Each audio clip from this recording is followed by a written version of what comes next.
এই মুহূর্তে সবথেকে বড় খবর আপনাদের সামনে তুলে ধরবো। বিগ ব্রেকিং যাকে বলে, রাজ্যসভায় প্রার্থী তালিকায় বড় চমক তৃণমূল কংগ্রেসের। রাজ্যসভায় তৃণমূল প্রার্থী করছে প্রাক্তন ডিজিপি রাজীব কুমারকে।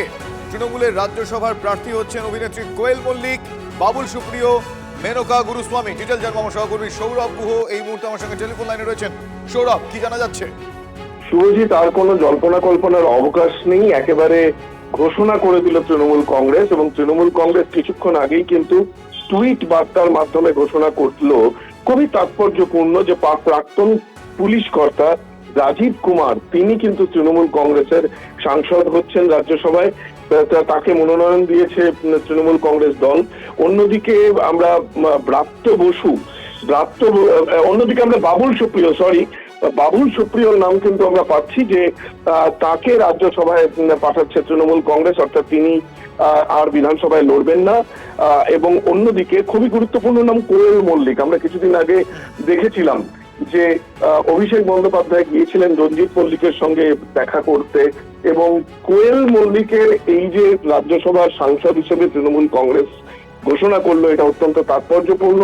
টালিগঞ্জ ফিল্ম ইন্ডাস্ট্রির তরফ থেকেও কিন্তু এটা খুব তাৎপর্যপূর্ণ, তার কারণ তিনি এবং তার স্বামী অত্যন্ত গুরুত্বপূর্ণ প্রযোজনা সংস্থার সঙ্গে রয়েছেন। সেই জায়গা থেকে এটাও কিন্তু একটা বড় বার্তা টালিগঞ্জ ফিল্ম ইন্ডাস্ট্রির বিভিন্ন সমীকরণের জায়গা থেকে। এবং মেনকা গুরুস্বামী এই নামটিও কিন্তু রয়েছে, অর্থাৎ যাবতীয় জল্পনার অবসান।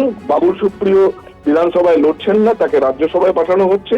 রাজীব কুমার অত্যন্ত আস্থাভাজন পুলিশ কর্তা মুখ্যমন্ত্রী, তাকে তৃণমূল কংগ্রেস এবার রাজ্যসভায় পাঠাচ্ছে তৃণমূল কংগ্রেসের প্রার্থী হিসেবে।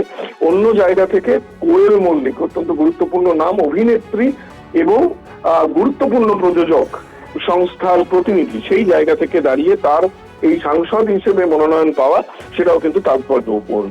একবারে সৌরভ, তুমি আমার সঙ্গে থাকো। আমি আরো একবার দর্শকদের এই মুহূর্তে সব থেকে বড় খবর জানাবো। রাজ্যসভায় প্রার্থী তালিকায় বড় চমক তৃণমূল কংগ্রেসের। আপনাদের জানিয়ে রাখি, রাজ্যসভায় তৃণমূল কংগ্রেস তার তরফ থেকে প্রার্থী করা হচ্ছে প্রাক্তন ডিজিপি রাজীব কুমারকে। তৃণমূলের রাজ্যসভার প্রার্থী হচ্ছেন অভিনেত্রী কোয়েল মল্লিক, বাবুল সুপ্রিয়, মেনকা গুরুস্বামী। অল ইন্ডিয়া তৃণমূল কংগ্রেসের যে এক্স হ্যান্ডেল পোস্ট, সেখানে প্রথম প্যারাগ্রাফটি আপনাদের আমি পড়ে শোনাচ্ছি।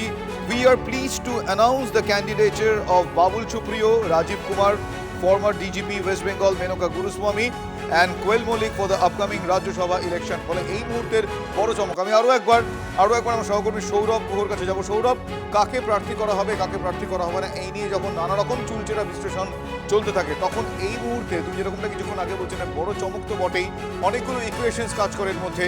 এই চারটি নামের মধ্যে মূলত কোন কোন ফ্যাক্টরগুলো ভীষণ রকমভাবে গুরুত্বপূর্ণ বলে মনে হচ্ছে? দেখো, এবারের প্রার্থী তালিকা নিয়ে কিন্তু অনেকগুলো আলোচনা চলছিল, তার কারণ আমরা প্রথম এই সংবাদটি করেছিলাম যে এবারের প্রার্থী তালিকায় যিনি অন্যতম গুরুত্বপূর্ণ ঋতব্রত বন্দ্যোপাধ্যায়, তিনি আর মনোনয়ন পাবেন না রাজ্যসভায়, তার কারণ তিনি আগামী বিধানসভা নির্বাচনে প্রতিদ্বন্দ্বিতা করতে চলেছেন।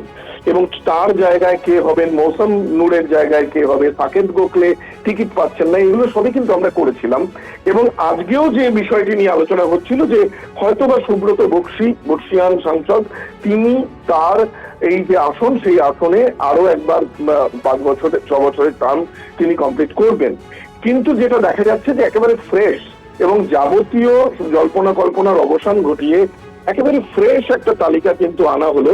বাবুল সুপ্রিয়র নামটি নিয়ে একটা আলোচনা যে চলেনি তা নয়, আলোচনা চলেছিল বিভিন্ন মহলে, কিন্তু একেবারে রাজীব কুমার এটা একটা বড় চমক। আমরা দেখেছিলাম যে এর আগে কেন্দ্রীয় সংস্থা রাজীব কুমারের বাড়িতে হানা দেওয়ায় মমতা বন্দ্যোপাধ্যায় কিন্তু রাস্তায় দাঁড়িয়ে প্রতিবাদ করেছিলেন রাজীব কুমারের। সৌরভ, সেক্ষেত্রে আরো একটা বিষয় কি সংশয় দূর করা যায়, যে মেনকা গুরুস্বামী, তিনি বোধহয় ওই ইডি মামলায় গভর্নমেন্টের অ্যাডভোকেট ছিলেন। হ্যাঁ, অত্যন্ত গুরুত্বপূর্ণ নাম মেনকা গুরুস্বামী, এটাও খুব গুরুত্বপূর্ণ নাম।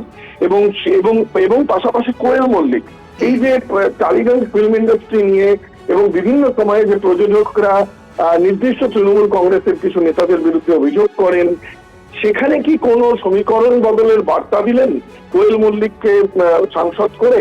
এই প্রশ্নটাও কিন্তু নিশ্চিতভাবে উঠে আসবে। একদমই সৌরভ, অনেক ধন্যবাদ।